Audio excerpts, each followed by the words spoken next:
It's a special privilege to get to explore these mountains. Mountains are large and obvious things, but they're mysterious in many ways. They've looked down on this valley for millions of years. They've seen it change and develop. I like to think that what we're doing here, by putting up this reserve, is taking things back to the way they used to be.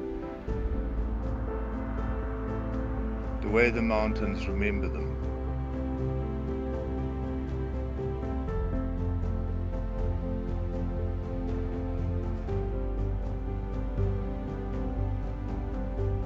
It's been fascinating to watch the effects of the rewilding process unfold. When we reintroduced zebra to the area, we noticed a boom in the insect population.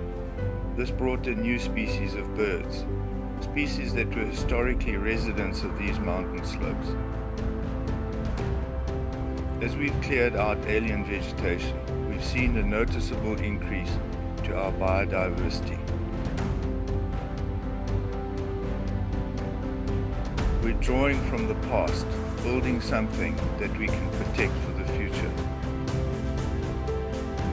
This whole area is steeped in history. There are so many stories and secrets hidden here. I'm really happy to be a part of the team that's uncovering those stories. And we can't wait to welcome visitors to our camps so that we can share them with you.